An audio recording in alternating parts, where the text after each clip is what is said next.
할렐루야! 오늘은 신약 성경에 나와 있는 달란트 비유를 통해 하나님의 일을 맡은 자로서의 자세와 그 일을 행했을 때 얻는 축복, 그리고 인생 성공 비법에 대한 하나님의 메시지를 전해드리도록 하겠습니다. 마태복음을 보면 한 주인이 집을 비우는 동안 종들에게 달란트를 맡기는 이야기가 나오는데요. 각각 재능대로 한 사람에게는 금 5달란트를, 한 사람에게는 2달란트를, 또 한 사람에게는 1달란트를 주고 떠나게 됩니다. 5달란트와 2달란트를 받은 자는 바로 가서 그것으로 장사하여 각각 5달란트와 2달란트를 더 남겼지만 1달란트를 받은 자는 가서 땅을 파고 그 주인의 돈을 감추어 두었는데요. 오랜 후에 주인이 돌아왔을 때 5달란트와 2달란트를 더 남긴 자들은 잘하였도다.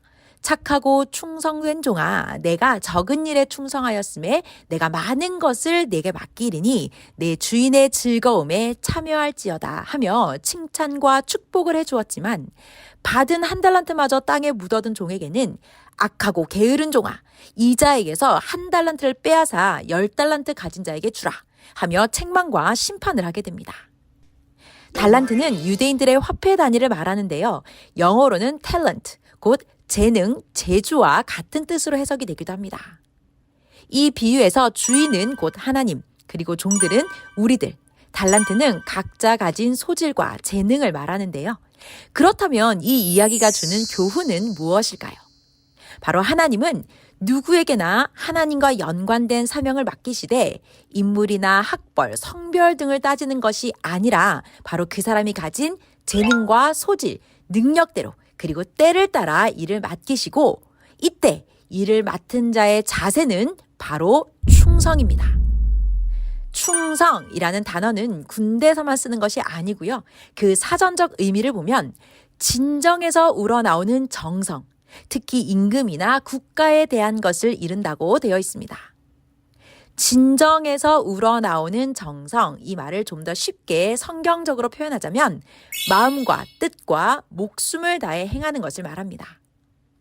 하나님이 맡기신 일뿐만 아니라 공부든 직장이나 가정에서든 어떤 일이든지 마음과 뜻과 목숨을 다해 행하는 자는 절대 실패하지 않고 무조건 그 목적을 이루며 성공하는 인생을 살게 될 것입니다. 그렇다면 하나님은 왜 우리에게 하나님과 연관된 일들을 맡기실까요? 바로 그 일을 통해 우리가 태어난 목적, 곧 하나님이 우리를 창조하신 목적을 이루기 위해서입니다. 이렇게 하나님이 여러분에게 일을 맡기실 때는 자기 재능과 능력대로 정말 충성으로 행해야 그 일을 능히 할 수 있는데요. 그러려면 하나님이 나에게 어떤 일을 맡기셨는지부터 먼저 알아야겠죠? 내가 맡은 일이 무엇인지 알 수 있는 방법 첫 번째는 먼저 하나님의 말씀을 배우고 그 말씀을 행하면서 성장해 나가야 알 수 있습니다. 두 번째, 계속해서 그렇게 하나님의 말씀대로 인생을 살아보면 하나님이 나에게 이 일을 맡기셨구나. 내가 이 일을 해드리기를 원하는구나 하고 반드시 깨닫고 알게 됩니다. 성장하기 전에는 아직 어리고 약해서 알 수 없으니까 아직 자기가 무엇을 해야 될지 잘 모르겠다 하시는 분들은 먼저는 말씀을 통해 하나님의 뜻과 목적에 대해 배우고 말씀대로 행하는 삶을 먼저 살아보시기 바랍니다. 누가복음 2장 52절을 볼까요? 예수는 지혜와 키가 자라가며 하나님과 사람에게 더욱 사랑스러워 가시더라. 아멘. 근데 이렇게 메시아 예수님도 어릴 때부터 그 사명을 바로 알고 행하신 것이 아니라 먼저는 키도 자라고 지혜도 자라면서 점점 자신을 향한 하나님의 뜻과 구원자로서의 사명을 깨닫고 행하게 되셨습니다. 이 말씀을 전해주신 저희 목사님도 어릴 때는 집에서 무시도 많이 당하고 늘 부족하다고 생각하면서 위축받으며 지냈는데요. 그러나 누구보다도 예수님을 사랑했고 그래서 늘 예수님이 오시기를 기다리며 그가 원하시는 일을 꼭 해드리고 싶다고 간절히 기도했다고 하셨습니다. 예수님, 저는 어리고 부족해서 하나님과 예수님의 일을 해드리고 싶어도 못해요. 배운 것도 없고 본 것도 없어요.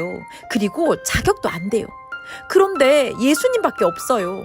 정말 믿고 사랑하니까 예수님의 일을 꼭 해드리고 싶어요 하며 솔직하게 진실로 말하니 그때부터 예수님께서 직접 나타나셔서 목사님에게 말씀을 가르치시며 본격적으로 키우기 시작하셨고, 목사님도 세상에서 둘째가라면 서러울 정도로 하나님의 말씀을 제대로 깨닫고 알고 배우기 위해, 또 하나님의 마음과 예수님의 심정을 깨닫기 위해 성경을 열심히 읽으며 밤낮으로 기도했습니다. 그렇게 어떤 힘든 일이 있어도, 무슨 일이 와도 몸부림치며 말씀을 실천하면서 자신을 하나님의 일을 할 자격자로 만들었고, 이제는 시대에 따라 하나님이 쓰기에 합당하게 구원 역사의 일을 행하고 계십니다. 이와 같이 하나님께서는 지구상의 모든 사람들을 하나님의 지체로, 그 몸으로 삼으시고 하나님의 뜻을 이루는 데 사용하시는데요. 그러기 위해서는 여러분들도 먼저는 하나님이 여러분을 향한 뜻이 무엇인지, 우리를 세상에 태어나게 하신 목적이 무엇인지 배우고 알아야 됩니다. 음식 하나를 맛있게 제대로 만들기 위해 유명한 요리사의 레시피를 보면서 그대로 따라 만들듯이, 하나님의 뜻을 온전히 이루려면 내가 좋은 대로, 세상이 원하는 대로가 아니라 하나님이 원하시는 대로 가르쳐주고 배워야 구원 역사가 일어난다는 말입니다. 그러니 여러분, 먼저는 열심히 배우시기 바랍니다. 말씀을 배우고 실천하면서 자신에게 하나님이 맡기신 사명, 곧 달란트를 찾아서 그 일을 행할 때 가장 빛나고 가치 있는 인생을 살게 될 것입니다. 이렇게 자신의 재능과 능력, 소질대로 충성되게 행한 자들에게 하나님은 엄청난 축복을 약속하셨는데요. 사실 코로나 때문에 여러 가지로 힘든 상황에서 할 수 있는 환경보다는 도저히 할 수 없는 여건과 입장들이 더 많았음에도 불구하고 신앙과 학업, 경제 등 모든 것을 마음과 뜻과 목숨 다해 눈물겹게 행하며 실천한 자들에게 하나님은 잘했다 칭찬하시고 더 많은 일을 맡기시며 각자 원하는 대로 축복해 주시고 하나님이 베푸시는 영원한 하늘 잔치에도 초대해 주십니다. 충성으로 행하며 온 자들의 인생은 영도, 육도 절대 성공이며 그 터전 위에 앞으로 더 잘되고 형통되는 축복을 받을 것입니다. 마치 높은 산을 정복했으면 그 다음에는 더 높은 산에 도전하듯이, 또 마치 비행기가 활주로를 벗어나 날아올랐다면 그 다음에는 더 높은 상공을 향해 비행을 하듯이 이제는 더욱 속도를 내어 목적지를 향해 가는 일만이 남았습니다. 2021년이라는 산 정상에 오르신 여러분들 정말 잘하셨고, 그 기세를 몰아 이제는 더 차원 높은 2022년이라는 새로운 산 정상에 도전하시기 바랍니다. 신앙의 가장 큰 힘과 원동력, 바로 오직 기도와 말씀으로 여러분들을 완전히 무장시키시고 각자 가진 재능과 소질대로 개성의 빛, 행함의 빛을 발하면서 주와 함께 멋지고 희망찬 2022년 새해를 맞이하는 여러분들이 되시기를 바랍니다. 그리고 이 얼마 남지 않은 2021년을 오직 성삼 있게 감사의 대화로 뚜껑을 잘 덮으시기를 주님의 이름으로 축원합니다. 감사합니다.